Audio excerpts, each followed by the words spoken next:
My name is Caitlin Seymour King. I am the production officer here at PhotoAccess. For those who don't know, PhotoAccess is the ACT and Region Centre for Contemporary Photography, Film, Video and Media Arts.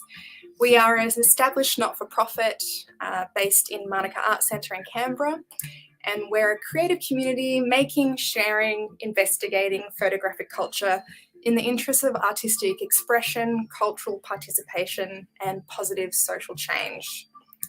And welcome tonight to one of our Photo Stories events. We are in person and also online.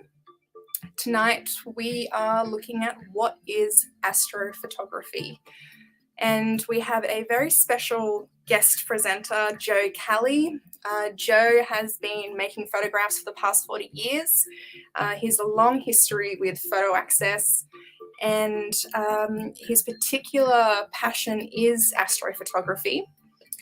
We are hosting a couple of workshops with Joe, Nightscapes and Star Trails, as well as 34 South Weekend, where you will be invited to join Joe at his property and stare at the stars and take beautiful images.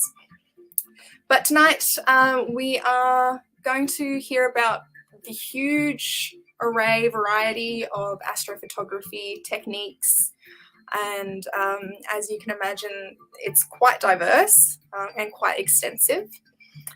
And before we cross over to Joe, we're just going to do a sweet little visual intro for him. So without further ado, let's turn up the music.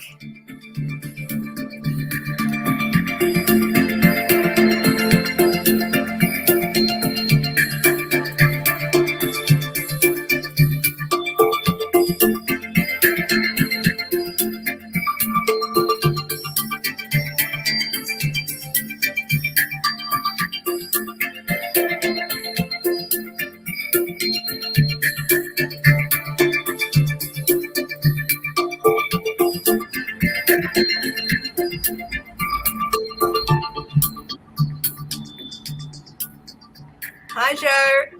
Hi, Caitlin. Thank you. And thank you very, very much for posing in that little scene for us. I believe you got your moves from Anne Hathaway. I did. I saw her talk about how she had... just before we cross over to you properly, Joe, I might need you to turn up the volume on the Mac, on the big Mac. The keyboard's just on the ground. Thanks for bearing with us, everybody, while we troubleshoot here. This is a bit of an experiment for us as well. You got it there? Yep. How's that? Speak up a little bit. How's that? Is that better? 1, 2, 1, 2? Yeah, that's good. Great. Okay. All right. Over to you, Joe. Take it away. Thank you.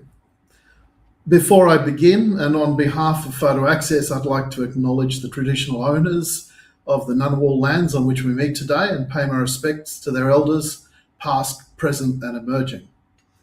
I'd also like to give the same acknowledgement to the traditional owners of the Wiradjuri lands where I live and from where most of the photographs in this presentation have been taken, and I make some references to the Wiradjuri Dreamtime astronomy in this presentation.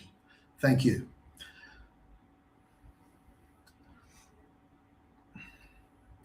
So, as Caitlin said, my name is Joseph Cali. I've been interested in both astronomy and photography since the late 1970s. I, in fact, took them both up at the same time. And I've been a member of PhotoAccess since the early 1990s and tutoring here since the mid-1990s. So I'm very much part of the furniture. And in fact, they made me an honorary member, which I was very grateful for. So I guess the first thing to ask is what is astrophotography? And that's really hard to answer because it's made up of a huge number of very, very specialized fields of endeavor. In fact, there's far too many to cover here tonight. And even just trying to cover a few, I've found that I've got quite a big presentation. So, as I said, I began astrophotography and astronomy and photography all in the same year, 1978. I was a very keen teenager. And, you know, now 44 years later, I'm still learning.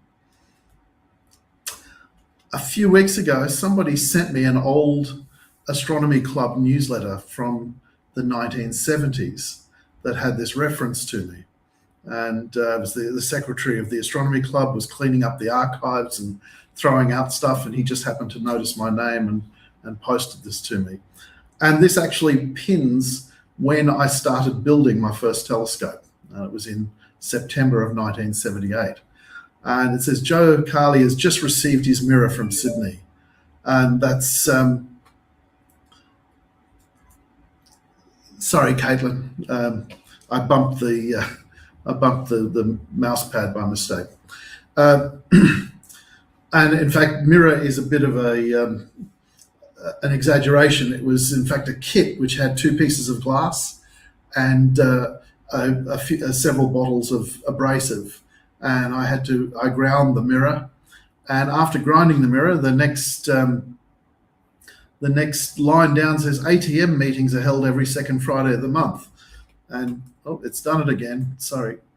And that's those ATM meetings. ATM stands for Aperture Telescope Making Meetings. And so after grinding the mirror to get the curve that I wanted and the focal length I wanted, which was about 1 meter, I joined this club and learned through some incredible mentoring how to polish the mirror and how to test the optical figure and how to figure it into an exact parabola.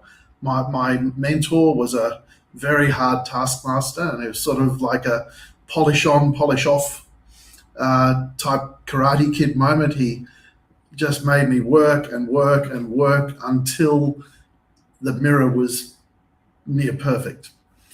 And then he worked on it more and made it even more perfect for me.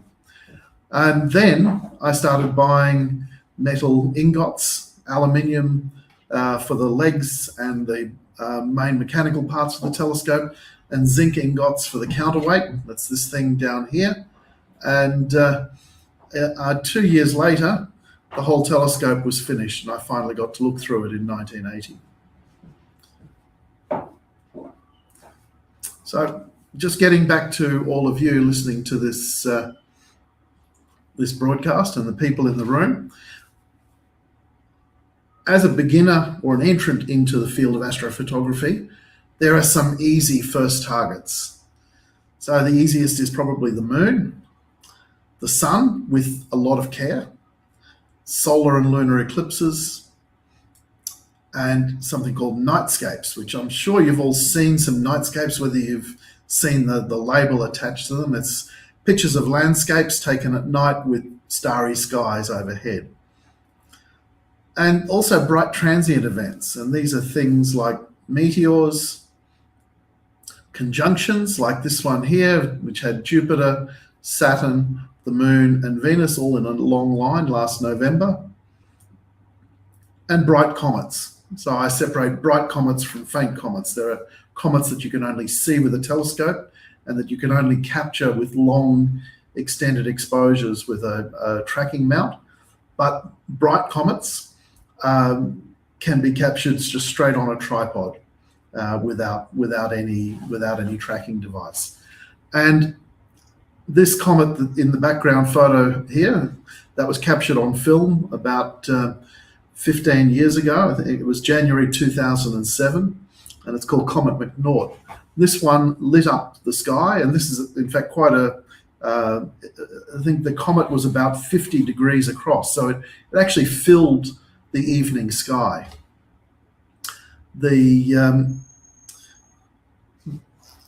And a comet like that bright is very, very rare. I don't expect to see another one in my lifetime. But since 2007, there have been probably half a dozen comets bright enough to capture just with a camera and tripod. So all of those things I just showed you are able to be captured with just a DSLR or mirrorless camera, suitable lenses, a good solid tripod, because a lot of the exposures are long, and some sort of remote release. So the first thing most people turn to is the moon. And when they do that, they usually get a bit of a rude shock. So when you take a picture of the moon, the people point just a normal sort of a lens, and they get a tiny little white dot in the middle of a big black frame. And the reason is that the moon, even though it looks big to us, that's because of the way our eyes work. The most acute part of our vision is produced by something called the cones, and they're all concentrated in the center of the eye. And then the rods are all scattered around the edge, and they're the ones that give us our night vision and our low light sensitivity vision. So when we look at something, we tend to just see the center of our vision. I have an exercise I give to my students, and that's I just hold my hand up and I say, just sketch my hand. And almost all of them do a frame-filling picture of my hand. Almost nobody sketches the whole room with me and my hand there. And that's just demonstrates how eyesight works. We just look at the center. And even in normal photography, when we're composing, we see something, but we rarely fill the frame. We rarely make it an imposing compositional element. And the same thing happens with the moon. And in fact, to get a decent sized image of the moon, you need to be sort of 300, 400, 500 millimeters. And sorry, done it again. And to fill the frame with an APS-C camera, we have to use a 1700 millimeter focal length, and to fill a full frame camera, 2600 millimeters focal length.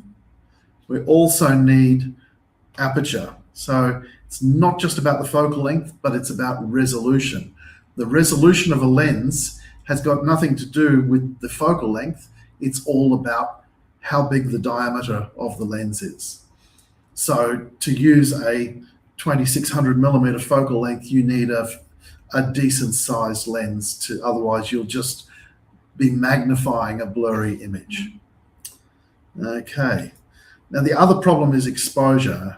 I said that people normally get a little white dot with a blank black field around it. That's because they use the light meter, and the light meter just doesn't work on the moon. And that's because the moon is a tiny little white dot in the middle of a big black field, and the camera exposure meters aren't designed for that. Now, the moon is lit by sunlight, and it's lit by the same sunlight as the Earth.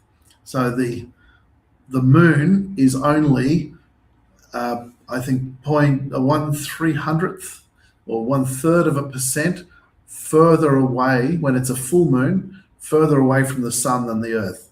So for all intents and purposes, the light intensity is exactly the same.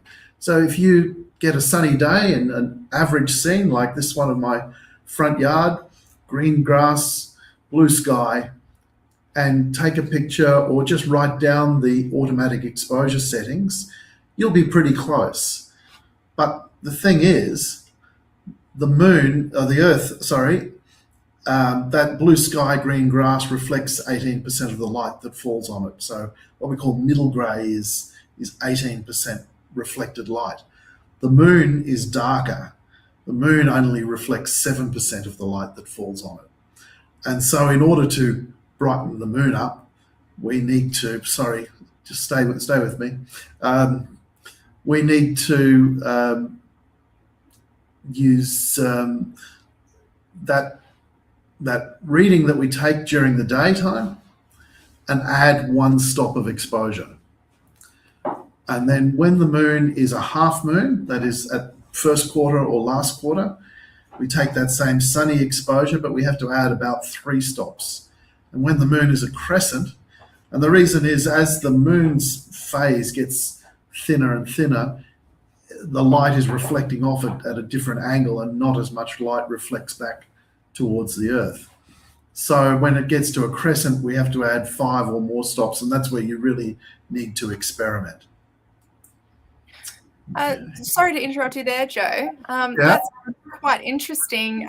So do you follow the cycle of the moon as a practice? Yeah. I in fact have a Nightscape Photographer's Handbook, which you can download from my website, which has all of the new moons and moon phases marked in it. So it's a 20 or 25 page handbook. It's got rise and set time for the sun for the whole year, for the moon for the whole year, twilight times for the whole year. It's got a description of any lunar eclipses, Milky Way rise and set times, and so on. Great. We might add a link to that in the comments section for people to have a look at. Thank you. I'll just be butting in every now and then because I don't know anything about astrophotography. That's fine. Feel free. Thank you. Okay. So another area is solar eclipse photography, and solar eclipses are the most spectacular thing you will ever see.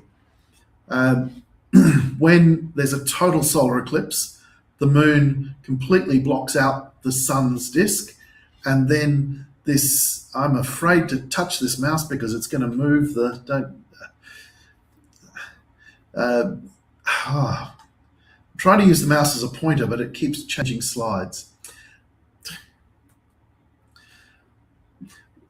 These extended streamers are called the corona, and they occupy an area about 8 times the size of the moon in the sky. So it's quite a spectacular thing to see. And I've been lucky enough. I saw my first one in 1994, and I've seen 14 since. It gets a bit addictive. Okay, now we'll change slides, Caitlin. So if you follow these things worldwide, every 12 to 24 months, every 12 to 24 months, you can travel somewhere in the world and see a solar eclipse. But if you want to just stay in your own backyard, on average, worldwide, an eclipse occurs once every 375 years. Wow. From a fixed point, from a fixed location. Now, if we look at Canberra, and that's only an average, but for specific locations, it can be worse. The situation for Canberra is that the last total solar eclipse that was visible from Canberra was in the year 1247. The next one is in 315 years' time, in 2337, and the one after that is about 300 years after that. So if you extend your travel boundary to at least Australia, the situation gets a bit better. So in Australia last century, there were 4 eclipses, 1911, 22, 74, and I've got 76 highlighted because that one, some of the people in the audience may be old enough to remember that one. It passed over Mount Gambier in the southeast corner of South Australia, and then a large part of Victoria saw that eclipse as well, including Melbourne. This century, the situation's much better. There's 10 eclipses in Australia. So 2002 and 2012, they were great, but they're gone. And the bottom line, 2068, 77 and 93 is probably a bit late for most of us, and definitely too late for me. But yeah, there's an eclipse next year. I've highlighted 2028 and 2038 because they're both close to Canberra in this next slide. Sorry, Joe, before you go on, what's your plan for the 23? Well, I'll explain it a little bit here.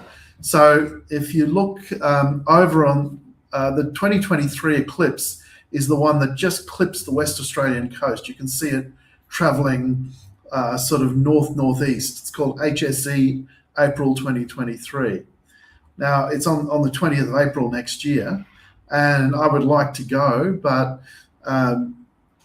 the only place it's visible from land in Australia is Exmouth, and the accommodation is currently running at about $2,000 a night with a 7-night minimum. Wow. So, yeah, there might be some campgrounds that they're going to open up, and so I'm looking at just camping out there. Yeah, maybe a PhotoAccess crew can get together. Yeah, maybe. But some of these other eclipses are much easier. So in 2028, there's the one, if you look up in the just south of Indonesia there, you'll see TSE 2028, and that one crosses the Kimberley and then goes down through the Northern Territory, across the Tanami Desert. It crosses the Stewart Highway, at just south of Tennant Creek at a place called the Devil's Marbles. Then it goes across the Simpson Desert and then passes a bit north of Birdsville over a town called Baduri. And then in southwest Queensland, a town called Thargomindah. And then Burke in New South Wales, in Siding Spring Observatory sees it, Mudgee, Bathurst, and finally Sydney. And by the time it gets to Sydney, the track is wide enough, covers from the central coast down to, I think, the north of Wollongong. And then in 2038, there's that one that you can see it just passes south of Canberra, and that one is more or less follows the Victoria-New South Wales border. And then I've marked one annular eclipse, but an annular eclipse is nothing like a solar eclipse. That's where the moon passes centrally over the sun, but because the moon is far away from the Earth, further away from the Earth in its elliptical orbit, it doesn't cover the sun, so you don't get to see the corona. And one of those actually passes straight over Canberra in 2042. So I'm hoping that some kind carer at my nursing home will wheel me out in a wheelchair so I can see that one.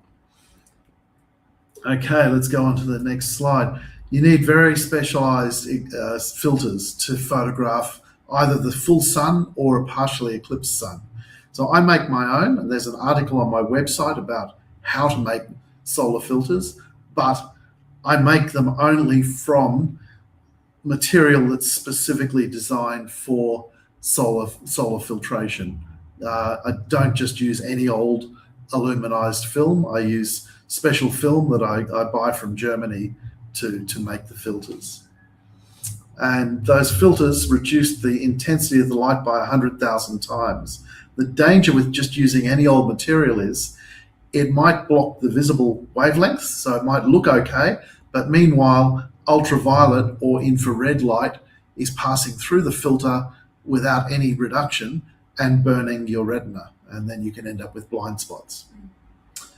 But when you're watching a total eclipse, you have to remember to take this filter off before the total eclipse starts, because the total eclipse is only as bright as a full moon. If you leave the filter on, you'll photograph or see nothing. And I saw my first 12 eclipses and didn't make that blunder once. People usually forget at their first eclipse. My 13th eclipse, the BBC Science Unit asked me if I could do some footage for them and some time-lapse footage. And so I sort of had too many things on the boil and I forgot. So I got nothing.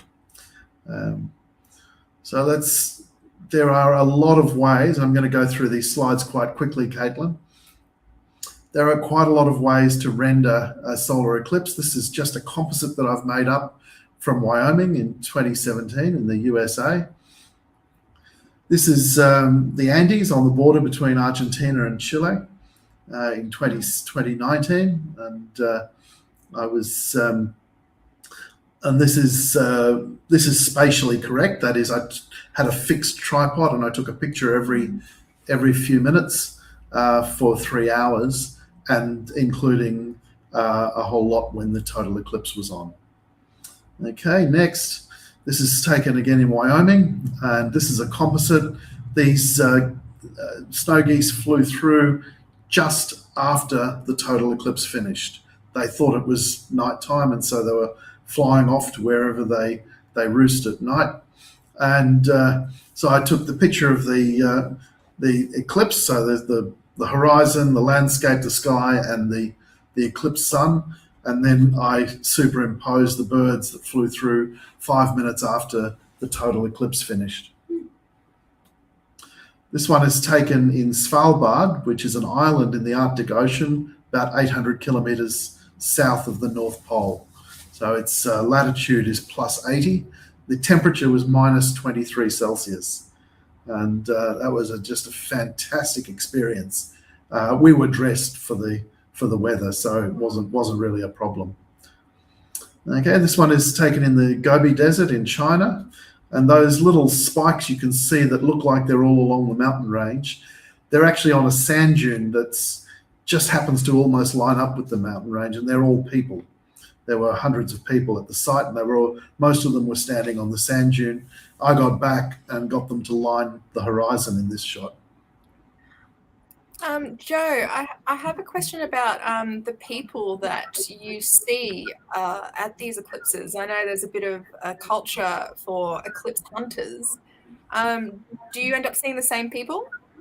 Oh yeah, I have people that I've travelled with repeatedly. In fact, one person in particular, a friend of mine from Sweden, we chased eclipses together for 20 years, and until he very sadly contracted motor neurone disease a few years ago and passed away.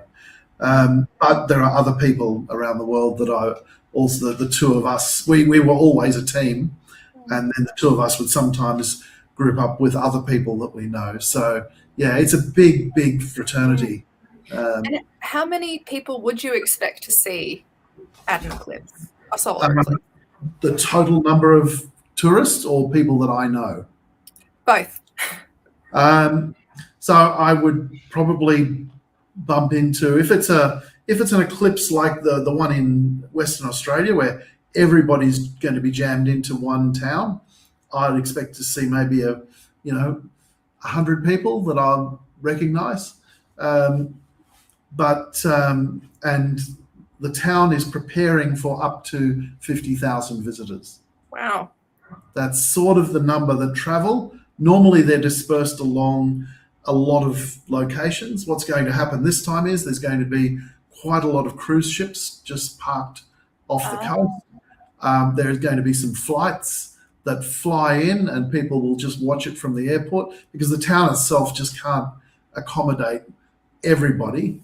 And then there might be the local Shire Council in late November approved a whole lot of blocks of land to be temporarily developed as campgrounds to accommodate people for the eclipse.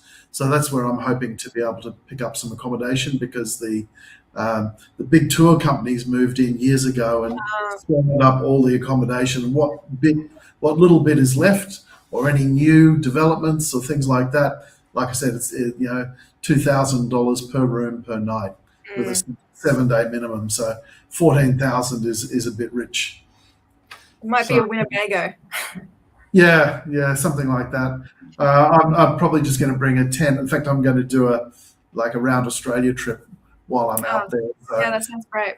Yeah, some stuff in Southwest Australia, then up to the Kimberley, across the top end, visit some relatives in Northwest Queensland. Go on. Okay, and this last one, this was taken in 2006 in the Sahara Desert in Libya.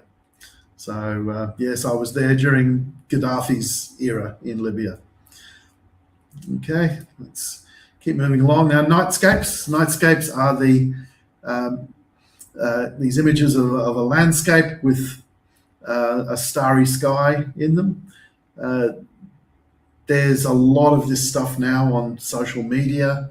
A lot of people doing this. And the thing that's made it possible is that cameras are much, much more sensitive than they used to be. So when I started, in order to get the Milky Way to show up in a picture, we had to guide a film camera back in the late 70s for about 1 hour to get even just a faint Milky Way to show up. And now I can do that in 30 seconds with my current camera. So in this one here, I got a friend of mine to stand in the middle. He's actually standing with his tripod, and the red lights from his camera plus the red light on his head torch just illuminated this big pool of light in front of him. This one here is taken down at Narooma. This is Glasshouse Rocks in the background. And Glasshouse Rocks, when I was looking at this scene, and for that matter, the one before, the whole landscape just looks black. So when people discuss this stuff online, they tend to talk about cameras, lenses, and sometimes post-processing, although there's quite a lot of porkies told about post-processing. People sometimes get caught out. I tend to talk in my workshops about techniques, tripods, planning, and preparation, because everybody comes to the workshop with a camera and a lens. And then we deal with the post-processing in the Photoshop workshops.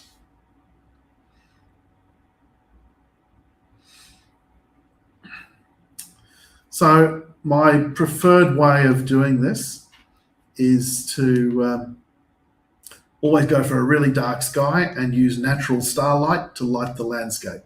So when I was looking at this scene, it was completely black. And so, you know, how did I do this? So I was there with a friend of mine. We were on a road trip doing nightscape photography in May of 2018. And we found this location. We checked it out with a compass and found that, oh no, it's really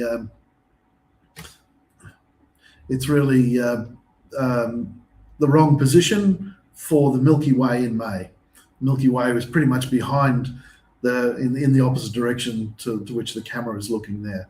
And so we worked out that we really needed to be there later in the year when the Milky Way was setting in the southwest. And it was perfect, that hill, that ridge was perfectly positioned to mirror the arch of the Milky Way when it was setting. So we went back there in September and we GPS marked the location. And even when we went back in September, we scouted it again and set up the, sort of worked out our compositions in daylight, and then went back there at night and took the shot. And this is 24 or 27 panels of panorama. It's almost 360 degrees. So I think it's 300 degrees of horizon, something like that. Okay, just very quickly, this is in Indonesia. And I was there with my friend who has now passed away, as I said, and we hired a four-wheel drive to pick us up at 2 a.m. It took us down the escarpment. We were staying at a hotel over on the outside the left-hand side of this frame. Took us down and across the lava flow. The volcano billowing smoke is Mount Bromo, and the one with the little red flash in the background, that's Semeru. Semeru is the volcano that erupted, had a much bigger eruption just a few weeks back, and did quite a lot of damage and injured a lot of people in East Java. So he drove us to the base of the mountain that we're on here, and we climbed up, walked up for about an hour and a half, and we got to this ledge here, this lookout, and looked out across, and I took 7 frames, 20 seconds each. The Milky Way in the sky is just one frame. Another frame had the lightning bolt in the clouds in the distance. Another frame had the little red flash on Semeru. Now that's not lava erupting, it's a puff of steam, volcanic steam coming out of the cone, but it's reflecting the red magma that's glowing down inside the cone. And of course the billowing smoke. But then I used all 7 exposures and averaged them out because the landscape was just black and noise. And in order to bring up the landscape, I then took that all 7 exposures and averaged them to bring the landscape up out of the noise. And averaging is a technique that's used a lot in this low light photography. This picture was taken last April on one of my nightscape workshops. This is Paul Carpenter on the right and Luminita Lunita on the left. And when I do these workshops, I don't really do any serious photography, but I do carry a camera always mounted on the tripod around, just set to a very standard thing, and I can just sort of leave the intervalometer triggering and capturing images. And I did that while I went around and helped people. And Paul very kindly sent me the photo that he was taking when this shot was taken. That's this one here.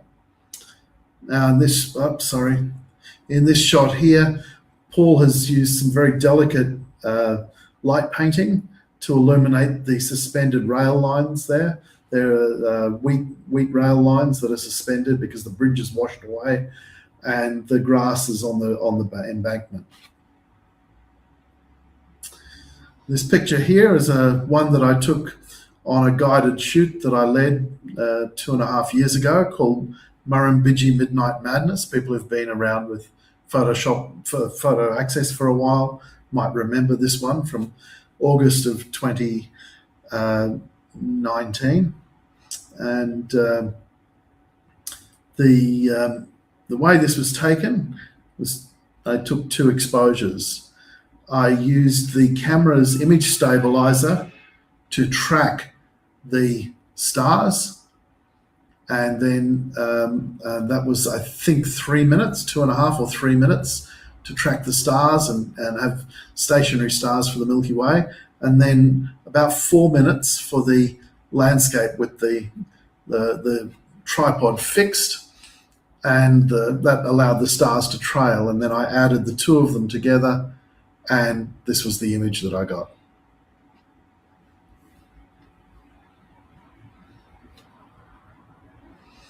And just one more that's very similar. It's this one here. This is taken in the Atacama Desert in Chile, but on the part of the border where Chile, Bolivia, and Argentina all meet. And this is a high perched volcanic caldera. And I was there at 3 o'clock in the morning in July, and I took 4 exposures with a Polari sky tracker of the sky. When you see this much detail in a sky, it's always tracked, regardless of what the photographer says. There's always some tracking and stacking or something that's gone on. And then I took the picture of the landscape with a static tripod, and then added the 2 together to make up this blended image.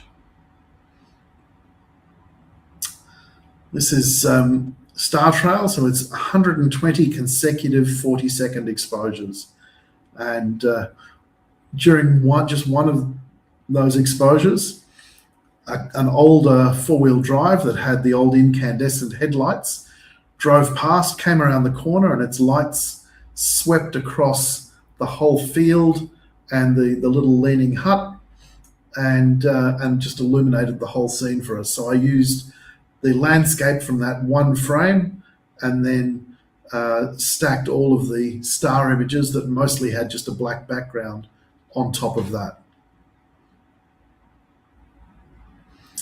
Now, people in the audience who subscribe to my email list will have got prior warning about this comet. I sent out an email at the beginning of November telling everybody that this comet was coming. Now, this is called Comet Leonard, and it turned out to be quite a beauty. Now, full disclosure, these 2 pictures here were both taken using a telescope mounting to track the comet. The one on the left is taken with a 135 millimeter lens, and the one on the right is taken through my 8-inch telescope. These are both taken through the 8-inch telescope, But this one here is just taken on a tripod with a 50mm lens. It's just a high ISO, 6-second exposure at f2.8, and I processed it first in Lightroom, then Photoshop, and then I used Topaz to do some noise reduction. Other transient events, there's aurorae are very rare in this part of the world. You have to have an extraordinarily powerful aurora in order for it to be visible here. There was one in March of 2015. I was, in fact, overseas photographing this aurora in Norway at the time. But the other type of transient is hi, Caitlin, you've lost the feed. There we go. The other type of event is that was deliberate, Joe. I was trying to show you bathed in your transient event. Okay, thank you. No worries. The other type of event down below was just a couple of months ago, and that's called an airglow event. That's where atoms and molecules of gas in the upper atmosphere and chemicals become energized by ultraviolet light, cosmic rays. There's about 8 or 9 different energy sources that can do this. They become energized and then they fluoresce as they lose that energy. And so we had a really good airglow event at the beginning of November, or end of October. So deep sky photography is basically refers to extended exposures of dark skies. So nebulae, clusters, galaxies, things like that. It can be at any scale from wide angle. I'll show you. I'm going to start at wide angle and go right through to examples taken through the telescope. A very, very wide variety of equipment levels. So I know people who have observatories where they've spent a few $100,000 setting them up, and other people who spend, maybe a couple of $1,000s buying a telescope and a mounting. So it's pretty hard to get away with much less than a couple of $1,000s. It's a very technical area. Joe, this was actually a question that came up about how accessible astrophotography is for beginners and average photographers, especially about the setup costs. Okay, so if we're talking about all of the stuff that I spoke about up to this point, it's very accessible because it can all be done just with a modern DSLR or mirrorless camera, tripod, lens, and a remote release. Okay, great. So now we're going to get into the more specialist. Yeah, and this is where, well, bear with me. So it's a more technical area of astrophotography. There's a wide variety of equipment levels, and it's a really easy way to spend and or waste a lot of money. And astrophotographers nickname it the rabbit hole or the sinkhole, referring to the amount of money that you can pour down it. So this picture here is taken with a 50mm lens, but set to f5.6, and it's 6 by 2 minutes. This interface is cropping off we're not seeing the full width of the images. So when you look at telescope setups, the one thing you notice is wires. And we go to the next slide, and more wires. And if we go to the next slide, even more wires. Every wire you see is usually hooked up to a piece of gear that rarely costs much less than many hundreds of dollars. So I see on Facebook, many in discussion groups and other forums, people say, I want to get into astrophotography, but I've got a strict budget of $1,500. So they buy a cheap mounting. Then they find that, and this one here is quite a cheap mounting. It's probably maybe $800 or $900 Australian. And then they find that it just doesn't work. And it's just not accurate enough for the big honking telescope that they've plonked on top of it. So then they start buying automatic guiders and wireless interfaces and other things to try to correct the fact that the mounting itself is not. As they keep adding more weight, the poor mounting struggles more and more and more. And yeah, it's a really good way to waste money. So if you want to get into this, it's a really good idea to think about exactly what you want to do and really plan out. Don't just buy on a whim, because that's a great way to just flush money down the toilet. So I didn't buy this photographic telescope until I had been involved in astronomy for 30 odd years. And so I had quite a lot of knowledge behind me, and I had a really good idea about what I wanted to do. And I also had a really good idea about what I didn't want to do. What I didn't want to do was have a technological nightmare that I had to assemble every time I set up the telescope. Those sort of setups are great if you've got a permanent observatory, but not if you're setting up portably. And I'm still, even though I've got a beautiful dark sky in my backyard, I'm still just setting up the telescope on clear nights. I've been there a year and a bit now, and I still haven't built an observatory. And COVID has not been the best time to build anything. So, and this works, quite well.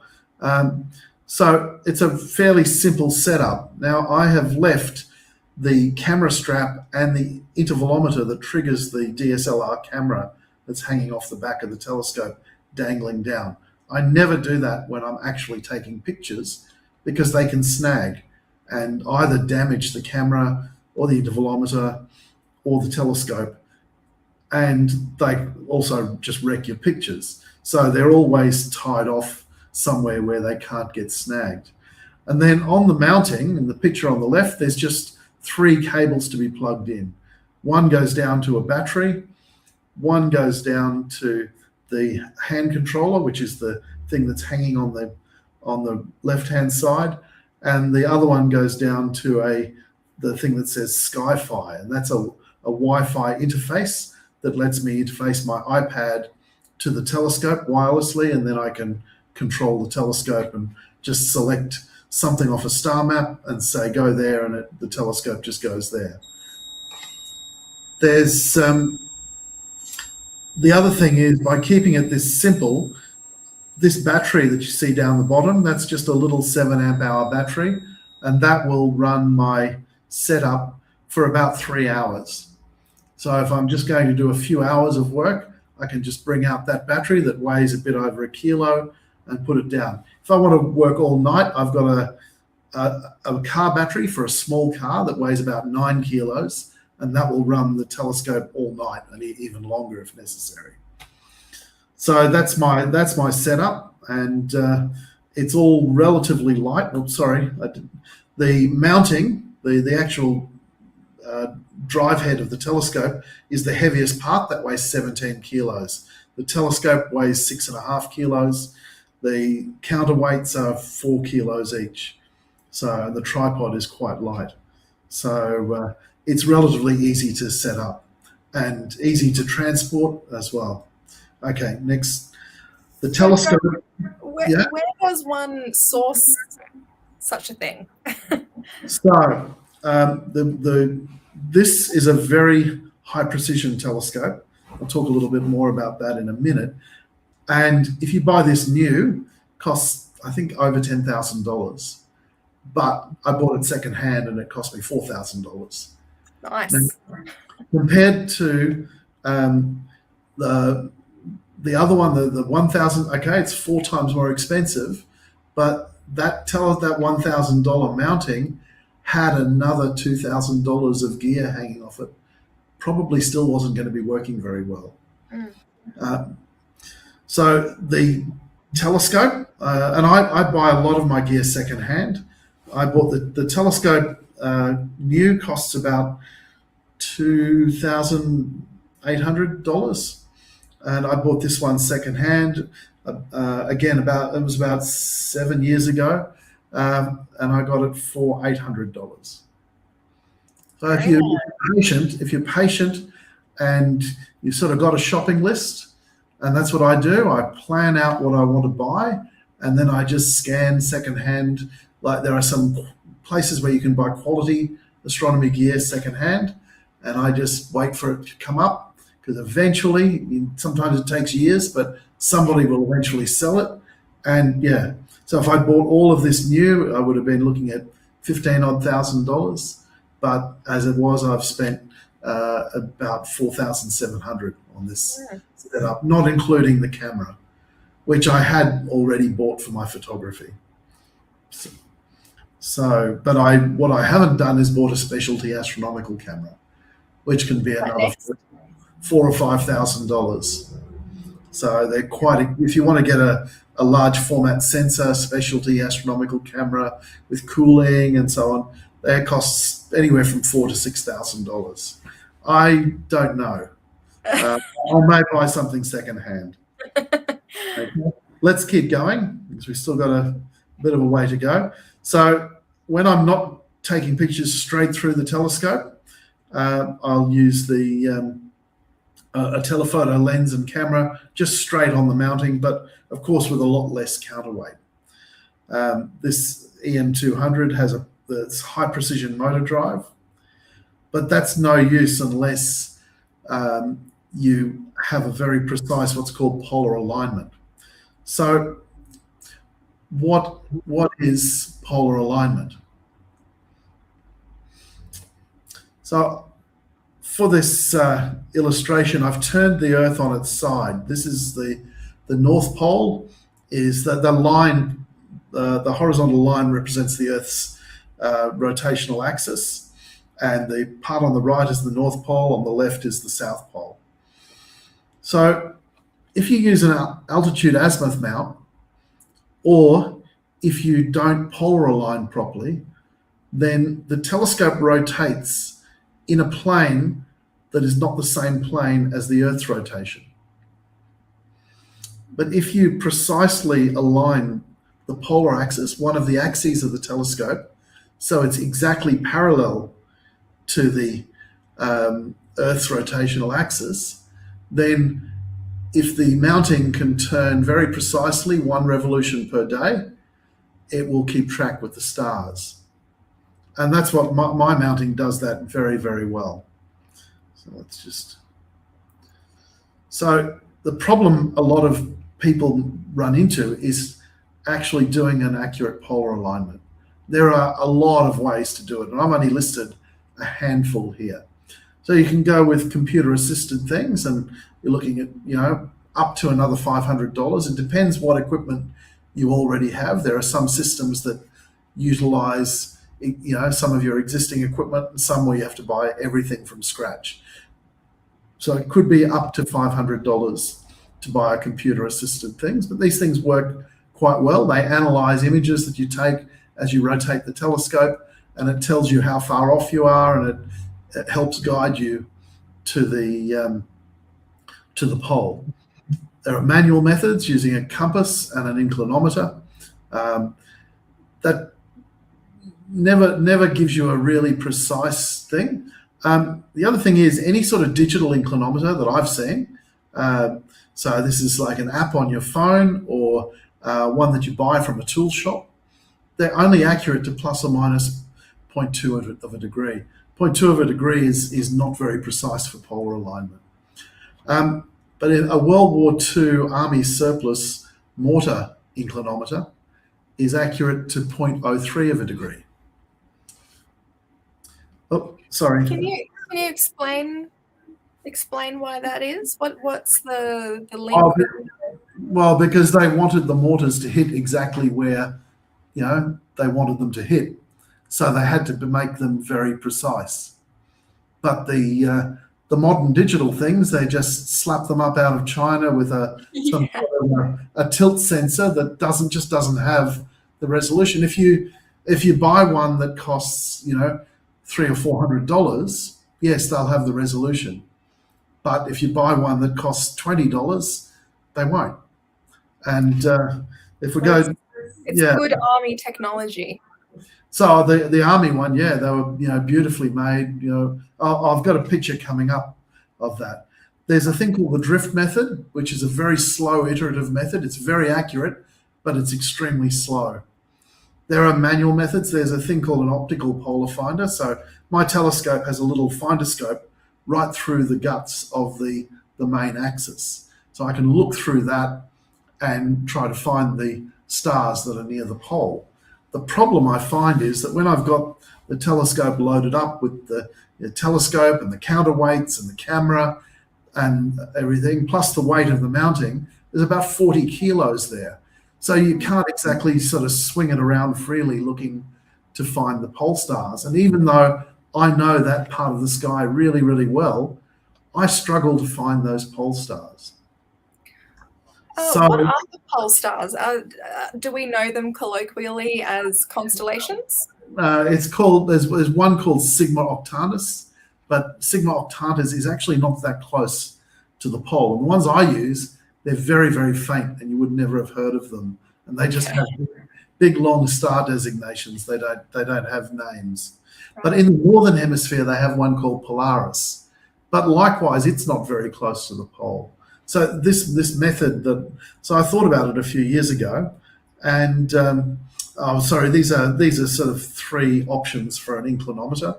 So you've got up in the top left-hand corner, you've got the store-bought tool shop inclinometer, which reads to 1/100th of a degree, but it's only accurate to 1/5 of a degree, only accurate to 0.2, even though it reads out at 0.01.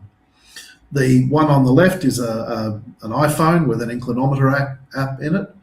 And in the middle is my ex-army surplus mortar inclinometer. And the sort of protractor, the scale up on the left-hand side, that's in whole degrees. And then the little micrometer scale that you can see along the center bar, that's reading in minutes of arc. So each minute of arc is a 60th of a degree. And it's accurate to 2 of those. So it's accurate to a 30th of a degree. I don't suppose you know where that was made. Is it German? No, I imagine it would be made in Australia. I mean, it was made for World War II. Okay. So I don't think the Germans would have been... it might be made in England. It's actually got a stamp on it, but you can't see it in this photo. It might be English or Australian. I can't remember. So we need precise polar alignment. And then about 4 years ago, I came up with an idea I called APS. What is APS? APS is something I call the artificial projected pole star. So the pole stars in Australia are really, really faint. In fact, they're so faint, I have trouble because the finder inside my telescope is so small, I have trouble seeing these particular stars that I like to use. So what I did was, in the next slide, please, I built myself a laser and I put it on a jig which moves in altitude and azimuth with these Teflon slip discs that make it buttery smooth, and I can just point it really, really accurately at the exact spot where the pole is. Now I attach this, I either attach it to the tripod of the telescope or put it on a separate tripod just in front of the telescope. And I use a pair of binoculars. And with the binoculars, I can find the exact point of the, if we go to the next slide,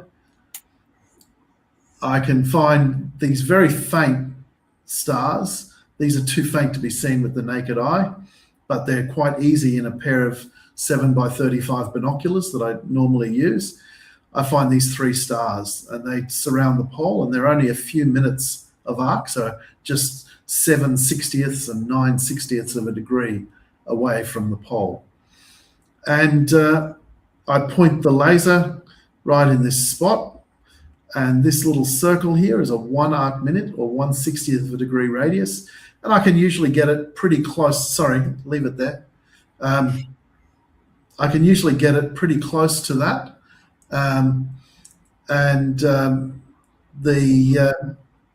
I should stop pointing on my computer just for the audience, just because of the way the streaming works. Caitlin is trying to follow my presentation in the room with another streamed presentation. And then I keep using the pointer in the room, but it keeps triggering a slide change. And she's very kindly following me, but I actually don't want the slide to change. That's why there's so much flicking backwards and forwards. So I apologize for that. So I can point the laser very, very close to that 1 arc minute radius, and then I get to the telescope, and I've got this honking bright laser beam shooting up into the sky, pointing exactly at the pole, and it's sitting just below my finder scope. So I lower the angle of sight of the polar axis down so that it's definitely going to cut through that laser beam. And then I just scan across slowly. When I see the laser beam, I stop there and I just start winding it up until the end point of the laser beam, which is on the south celestial pole, falls right in the center cross of the finder scope. Bingo, I'm polar aligned. And that whole process takes 4 minutes. So do you think you've got a future in manufacturing this for? It's so simple. It would just get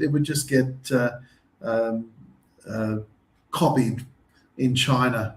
It wouldn't be worth the effort. Sorry? You've got to quickly patent it.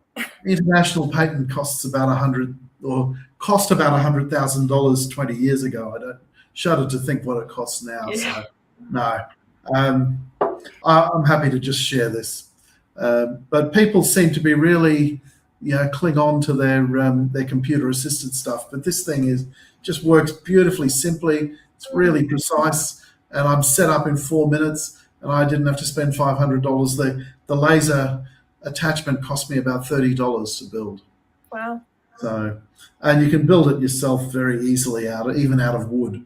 You can make one out of wood. Just use some candle wax as the lubricating surface between the wood angle blocks. Okay, next slide. So all motorized drives use apart from some very expensive mountings, use a gear wheel that's pushed by a screw thread. And there's a thing called periodic error, that if the screw thread and all the teeth are not perfectly machined, which they never are, then you get this periodic error, this almost sort of sinusoidal error. And I've generated one in the top diagram, which is sort of a theoretical one, but it's based on specifications. So a star adventurer has now arc seconds. Every arc second is 1/3600th of a degree. So, or if you think of the moon in the sky and divide it up into 1,800 little parts, that's 1 arc second. So a star adventurer, which is a typical tracker that people buy as their sort of stepping stone into astrophotography, has a 50-second of arc error, which is actually quite big. And that's fine if you're using wide angle lenses, and that's precisely what the Star Adventurer is designed for. The problem arises when people start to put big, long telephoto lenses on it, because it's just not accurate enough for that. Then if you step up to something like an EQ6 Pro, so a Star Adventurer costs around $600. The EQ6 Pro costs about $3,000. It has about a plus or minus 10 to 15, so 20 to 30 arc second error. And generally people who buy those telescopes have to fit them out with automatic guiding. And my EM200 has a theoretical or a manufacturer stated specification of plus or minus 5 or 10 arc seconds, but I've measured mine and it's plus or minus 3. So it's really, really accurate. And because of that, I can get away without doing any auto guiding.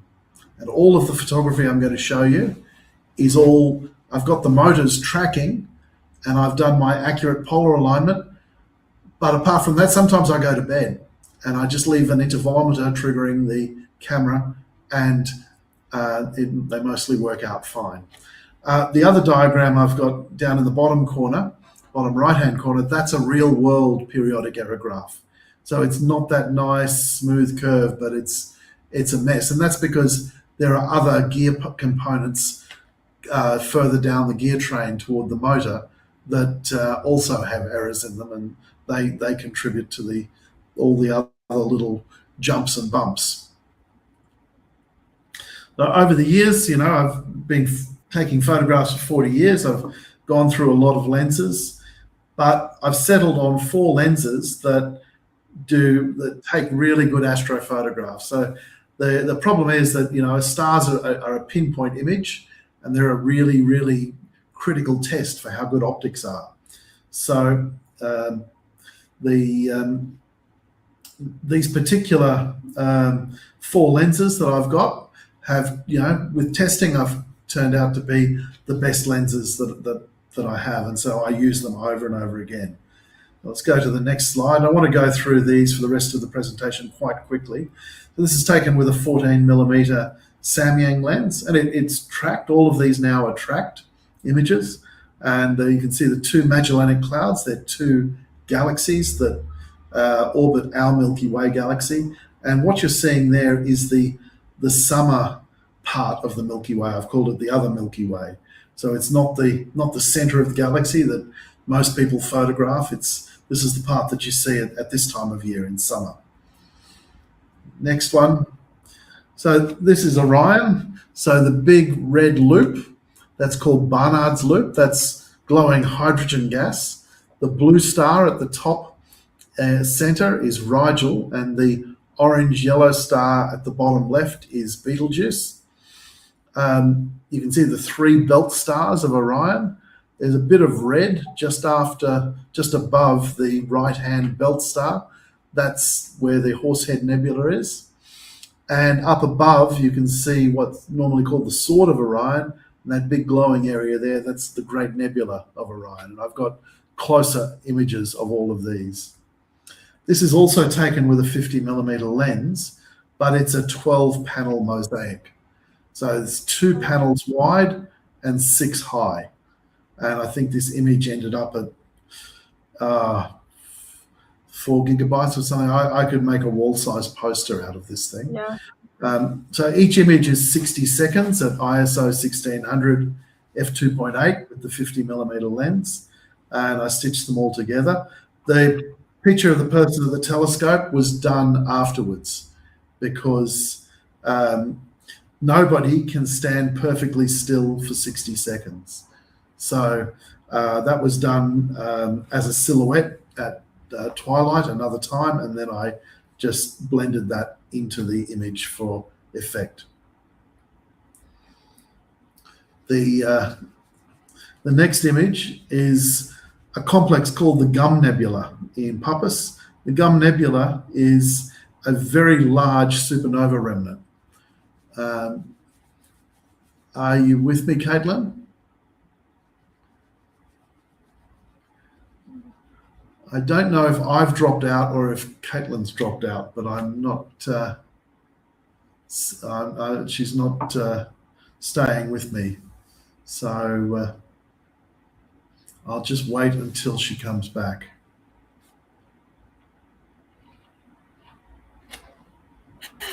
Toilet break. That's okay. Okay. So the next image is the Gum Nebula in Puppis, and this is a huge supernova remnant. And I've got a marker here showing 5 degrees. So it's about 7 degrees by 10 degrees in size. And it's located just up near the False Cross, which is not far from the Southern Cross. This is a closer-in image of Orion's belt, and it's a shorter exposure. You can again see Barnard's Loop, that big semicircular red ring, and you can also see some red near the lower left belt, the lower right belt star. That's the Flame and the Horsehead Nebula. We're going to get in a bit closer to those, and the Orion Nebula up in the top. And the little green thing right up top center is Comet Atlas. That was a comet that passed through Orion about a year ago. Okay, now we're a little bit closer again in on Orion's belt, and this is a very deep exposure. So I've used exposures up to 8 minutes long, and now the 8 minute, but I've used exposures ranging from 15 seconds to 8 minutes to do a sort of an HDR stack. So the 8 minute exposures are exposing all of the very faint sort of orangey brown nebulosity you can see between the two very bright nebulae. And then the very shortest exposure is exposing the center of the Orion Nebula, because that is quite bright and it doesn't need much exposure. I took this last year. This is the Andromeda Galaxy. This is quite a challenging target from our latitude because it only gets up to about 13 degrees altitude. So, I'm sorry, stay there. I have to, catch it when it's at the top of its very short arc and capture the data quite quickly. Whereas in the northern hemisphere, it's sort of up overhead, so they get much better color. And I took this on a night when the air was particularly clear. I could see the air was really clear, and I chased a few southern targets. Okay, so now those were all taken with telephoto lenses, those last few. So the last couple with the 300mm lens, before that with the 135 f2. Now I'm moving on to prime focus images with my Vixen reflector. So this is an 8-inch diameter mirror with an f-stop of 6.4. So it has a focal length of 1200 millimeters. So I'm jumping from 300 to 1200, almost, more than 4 times as much. Before you go on, we've just had a question about what is HDR? Sorry, HDR, it's not a specialist astronomical term. It stands for high dynamic range, and people use it in terrestrial photography, landscapes, all sorts of things. So if you've got a scene where the darkest dark part of the scene and the brightest bright part of the scene, where the difference in that brightness is greater than the range of brightnesses that the camera can capture, then one way you can do it is fix the camera and take a longer exposure to expose the shadow areas, and a middle exposure for the middle ground, and then a shorter exposure for the highlight area.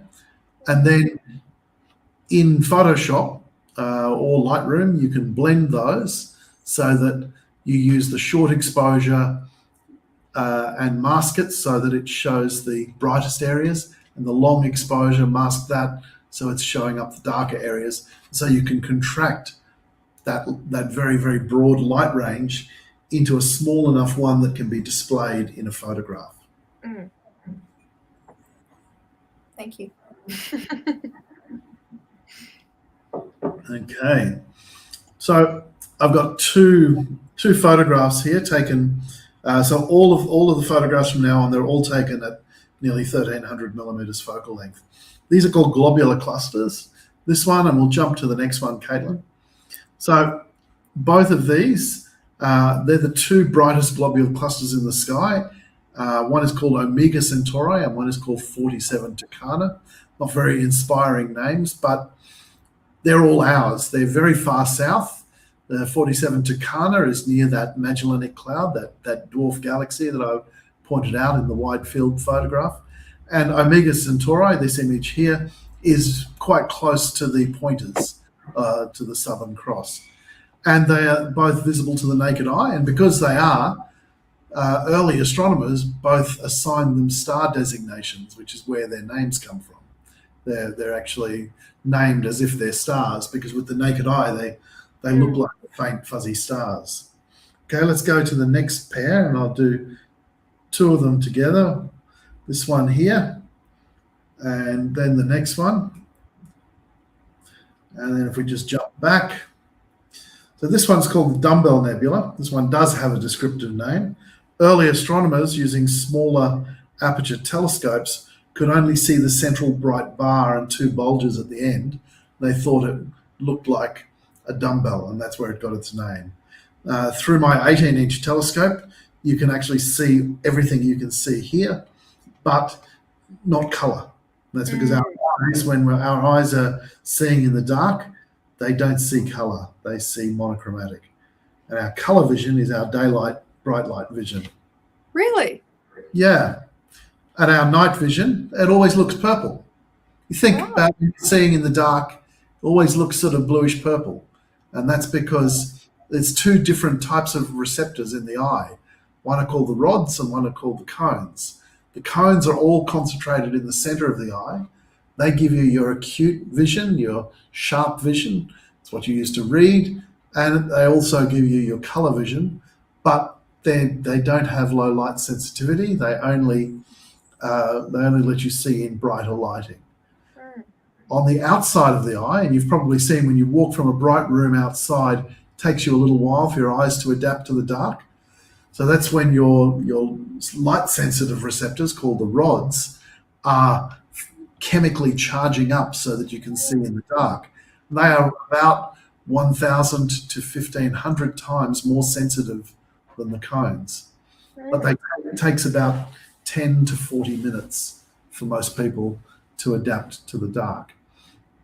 And when we're looking through a telescope at a faint object, we're using that vision, and that vision is sort of a monochromatic bluish purple, and that's what you see through a telescope. And so you really don't know what color you're going to get until you see your image. Photograph, yeah. And even photographs, I try not to mess with the color too much, but because we don't have a straight visual reference, you see different interpretations of colors. Yes. So both of these objects are called planetary nebulae. It's got nothing to do with planets.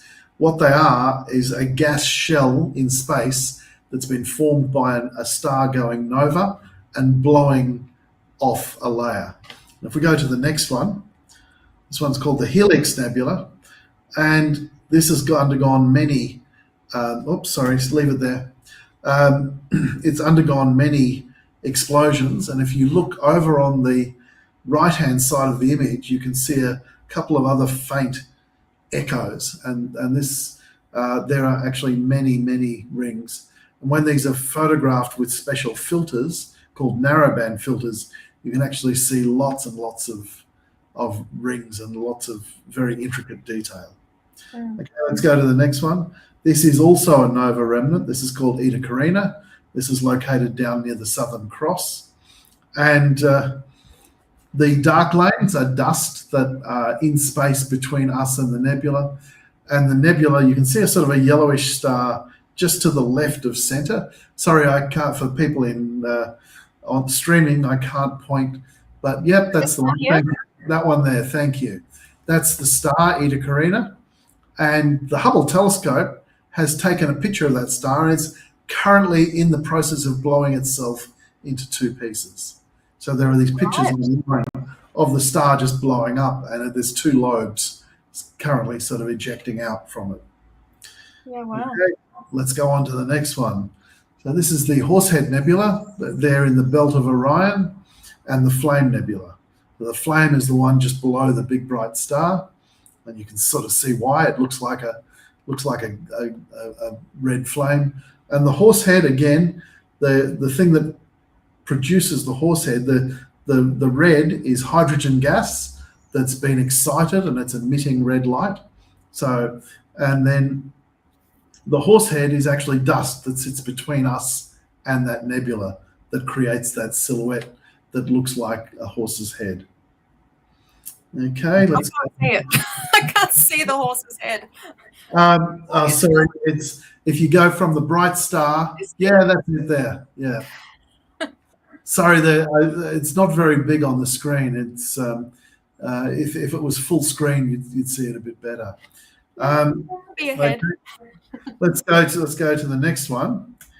So this one, I've done it in monochromatic, but this is called the Witch's Head Nebula. And if you look, the bright star is actually producing the light that's illuminating this nebula, and it's a reflection nebula. So it doesn't emit light, it just reflects the light from the star. And if you look very carefully, you can sort of see right at the bottom there, that's the witch's chin. Further down, it's her chin, go up there, and that's her mouth, and then her nose there, and her eye socket, and then a pointy hat. Yeah. Yeah, I see it. Quite a big chin there. Very big chin. Well, she is a witch. Okay, let's push on. We're getting close to the end now. Sorry, I've gone way over time. No, this is great. So I've got 3 images here, and these are all nebulae. These are all emission nebulae, so hydrogen gas that's glowing by being energized by stars being born inside this gas. And they're all located right near the core of the Milky Way. So the winter Milky Way that you see in so many of the nightscape photographs. So let's just go. This one is called the Lagoon Nebula. The next one is the Trifid. And again, those dark lanes are dust between us and the nebula. And the next one is called the Swan Nebula or the Omega Nebula. And when I look at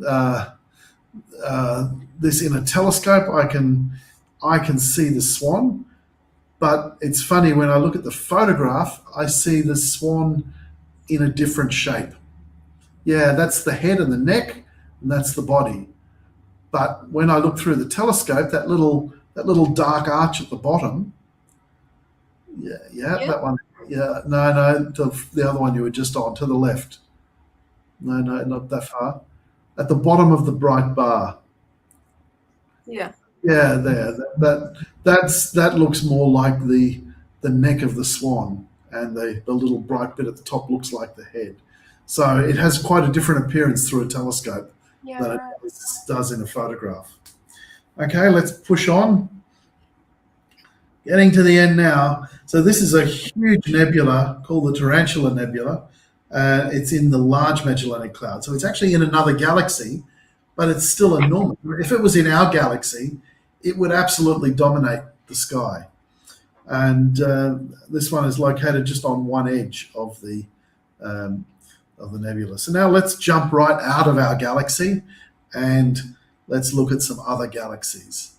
And one of the things I really love doing visually with my 18-inch telescope is looking at groupings of galaxies.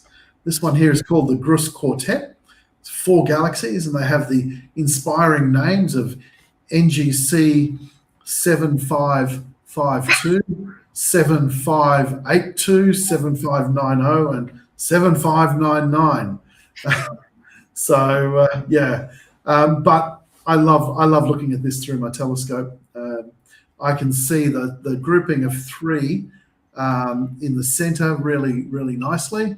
If I push them off to one edge with my wide field eyepiece, I can see the little barred spiral galaxy that's down at the bottom as well. Let's go to the next one. Oh, sorry, I went the wrong way. This is the one that was on the front page. This is the Leo triplet.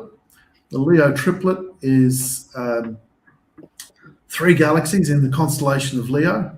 And again, they've got catalog designations. They don't have interesting names. But so I photographed these.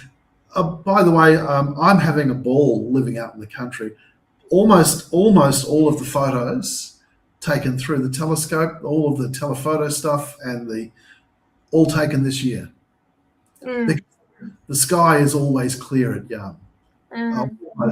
I have friends here in Canberra and they're grumbling about clouds, clouds, more clouds, more clouds. I just have clear night, clear night, clear night, clear night.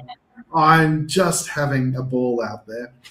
So, Joe, have you noticed anything just in the lockdown of the world with the pandemic? Has the sky changed in terms of pollution and clarity? Have you noticed anything? there's less jet contrails because Yeah. there's a lot less flights. So, but the problem is out there. The sky is fantastic anyway, and sometimes it's not when the farmers burn off the chaff from their crops, or if they're doing a lot of tilling and there's a lot of dust in the air. So there's certain times when I get a lot of crap in the air, and I don't get. I still get skies that are better than Canberra, but then there are other times of year, and around now is one of them when I just get stunningly clear skies. But I do know that in cities, the pollution dropped right off, and people could see stars for the first time. In Beijing, for example, all the pollution cleared off during lockdowns, and people for the first time could see more than just the moon and maybe a couple of bright planets. So still a lot of light pollution. Let's keep going. We're nearing the end now. So this one So here. you keep saying. This one here. There's 5 more to go. This is a galaxy near the Southern Cross. It's got just another catalogue designation. Bit of trivia, if there's any Trekkie fans out there, the NGC is the same as the NGC designation on the Starship Enterprise. And these 2 galaxies, this one and this one here, they're both quite big. They're almost as big as a full moon along the long axis. And they're quite magnificent to look at through a telescope as well. And now the next one is going to be really hard to see. All right. And this is something called the Virgo cluster. And you can see, I hope you can see, a whole lot of little labels that I've printed on there. And each one of those typed labels is a galaxy. There are thousands of galaxies in there. I haven't labeled all of them.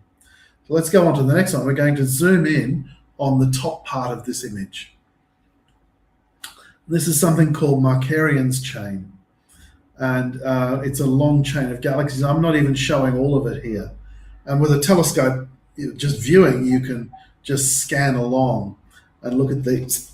And there's the pair of galaxies that are right in the middle.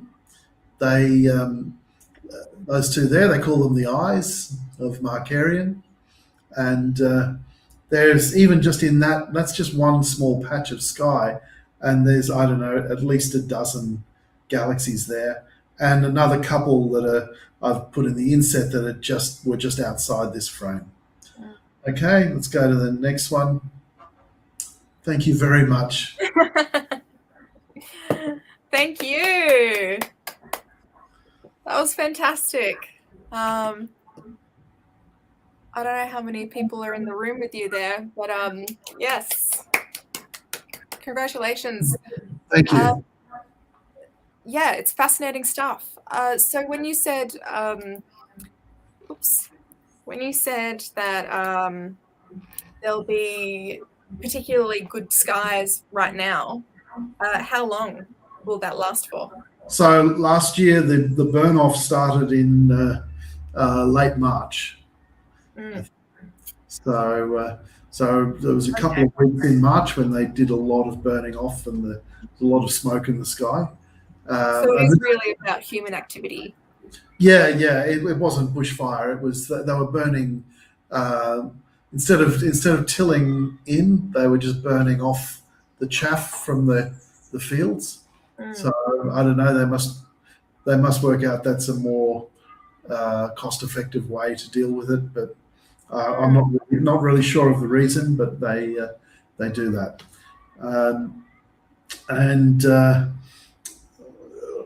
When we get really high winds, we sometimes get a bit of dust blowing in from the west, and that will sort of make the sky a little bit murky, and things like that. But and of course, winter fogs.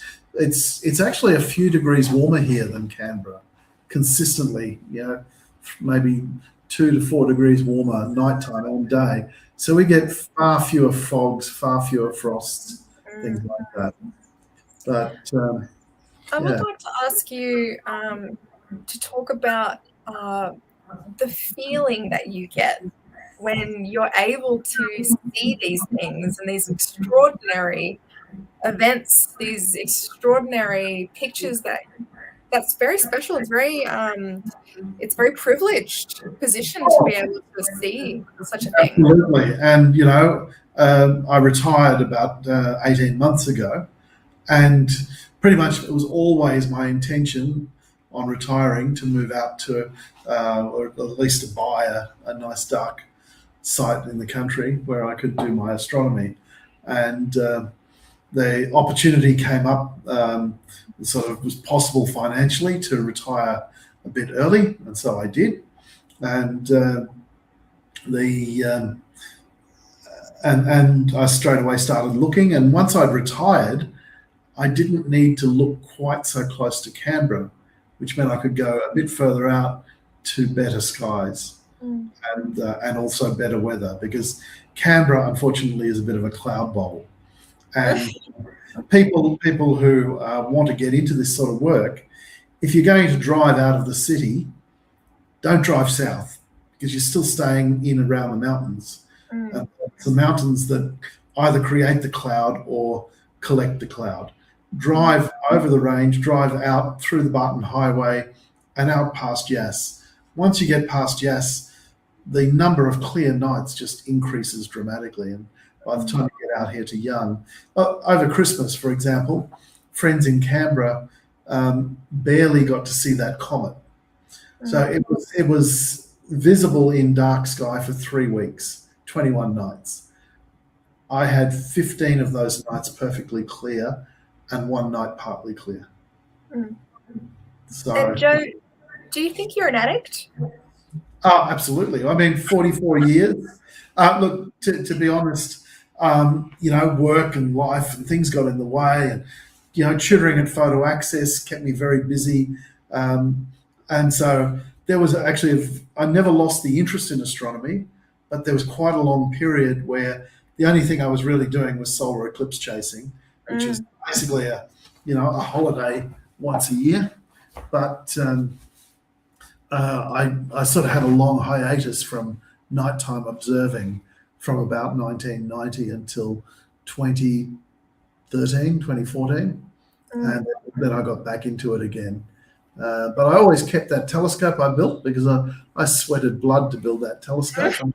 And I, even though that's a 6-inch diameter telescope, and I've now got an 18-inch diameter telescope, but I still love using the 6. And some things are better seen through the 6 because it has a wider field of view. Other things are, faint things are better seen through the 18-inch. And in general, the community of astrophotographers,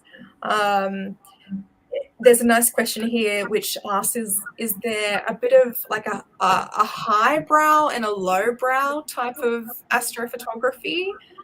How is it read in the community of the hierarchy? Yeah, I mean, there are astro snobs, I guess. And in fact, a friend of mine in Queensland, he and I started in astronomy pretty much the same time. We've been best friends for 44 years.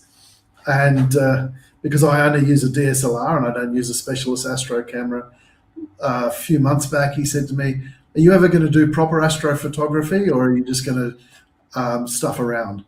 Yeah. And he's the person who has the $150,000 observatory. Have you've used it? You've been there. Yeah, I haven't used it, but I've been to his observatory. So there's always a bit of snobbery, and there are people who sort of come on, they want to use mobile phones, and some of the astrophotographers are really rude to those people. Now, yeah, I'm not rude to them, or I try my best not to be, but I try to let them down gently, because no matter what you do with a mobile phone, you can never produce anything like this. Yeah. You know, but Well, people it's a new technology. It hasn't had much time to develop. yeah, Whereas it's getting better, but it's still, people post on the astrophotography group where people are using large telescopes and specialist astro cameras, and they go, "I want to take pictures like these ones here of galaxies and nebulae. What sort of mobile phone should I buy?" And yeah, so some people sort of are more polite in letting them down. Some people are really, really rude. yeah, well, it's pretty fascinating. Any kind of niche group has a particular culture, and I can imagine there's a kind of initiation set of rituals that one must go through to become part of the scene. Yeah. When did you become part of the scene? At what point did you consider yourself an astrophotographer? Oh, well, I took my first star trail in September of '78. I was at that time I had a Praktika TL3 or something that I borrowed from my uncle, and I took a star trail of Orion, and I completely with Ilford HP5, Yeah. which was around even back then, different formulation to the one today, and I actually was looking for it. If I still had the print, I've still got the print somewhere, but I couldn't find it. So from that point on, I considered myself an astrophotographer. I was trying all the time to improve. But that telescope I built had no motor drive, so it wasn't a photography telescope. It was a visual telescope. And a few years later, but pretty much as soon as I finished that one, I started building a motorized mounting that would track the stars so I could do photography. And it took a couple more years, and got that one finished. And then once I'd done that, I realized just how bad a low precision machined mount could be, and did a whole lot of relatively poor photography for quite a few years. And in 1985, I graduated my degree and moved from Brisbane, where my sort of astronomical community was, down here, and started working at the ANU in a group doing climate change research, which was a brand new field back then. And I just, work just took over, and I also got more into the photography side of things after a few years. And so something had to give, and it was the astronomy. But then when digital cameras came around, I guess 2007, when there was that comet McNaught, that big bright comet that I showed, that's when I sort of got back into nighttime sky photography. But I started doing it very regularly around about 2014. Yeah, right. And of course, I do have to ask you, what's your star sign? Oh, Virgo. Oh, you're a Virgo. Can't you tell? So I know that people have been talking about Mercury in retrograde, that it ended recently. Did you see anything out in the skies? I saw Mercury, but the retrograde they talk about with astrology is a load of codswallop. But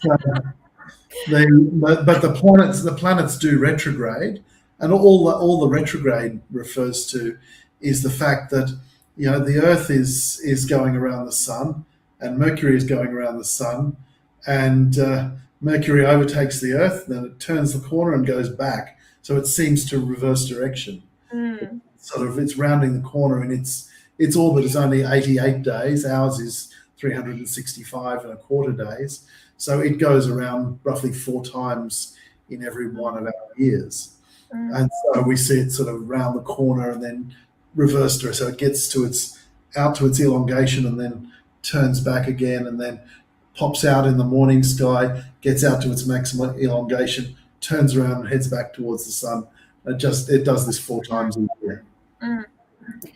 Is that the general kind of relationship between astronomers and astrology? So I had 2 absolutely wonderful mentors. Cliff, who taught me telescope making, but he wasn't at all interested in astronomy. He was only interested in telescope making. And he just taught me all these incredible skills with, using hand tools and using how to use lathes and other machine tools and the foundry work and the optical work. And then my other mentor was retired Colonel Arthur Page. He's actually quite a famous astronomer in Australian circles. And Arthur was married to an astrologer. Oh. Yeah. An interesting fusion. Yeah, very interesting. And they were as thick as thieves. So it is possible, let's just say. It is possible to strike a happy medium. Well, without striking a happy medium. Okay, well, we were going to play some games and test your skills, but I think you're more than shown your knowledge, your breadth of knowledge is enormous, and we're incredibly lucky to have you. And anyone interested in astrophotography needs to go to Joe's website. We've included a little link here to your nightscape manual for the moon times. Yeah. And please do get in touch if you would like to participate in your upcoming workshops. There's the weekend away at the property, which is fully catered. I think it sounds like a really nice weekend away. But both workshops include a visit out to the property. But the Nightscape workshop, we cover a lot of the techniques via Zoom over 4 1-hour sessions, a couple of weeks beforehand, and then you come out on the Saturday and we do a nighttime thing, and then you stay at my place, and it's all fully catered, breakfast and dinner and breakfast, and the overnight shoot. But the tracking workshop, because there's a lot more technique that I can't really cover very effectively in Zoom, it's 3 nights at the property. So, and it's of course much more expensive, but that's a more technical course because we're talking about tracking mountings and polar alignment and so on. But the Nightscape course, all you need is a camera, a tripod, a wide angle lens, and a remote release for your camera. And so more of a introductory course there, and the more advanced being the weekend. So thank you so much, Joe, for being with us tonight. Joe was very lovely and came in kind of last minute to do this and has done a fantastic job with your presentation. Thank you so much. We will be putting this up as a recording on our Photo Stories blog page for anyone to kind of check it out later on. And happy, I'm trying to think of a star kind of pun I can use to say goodnight. Happy sales. All right. Thank you, everyone. Good night. Good night.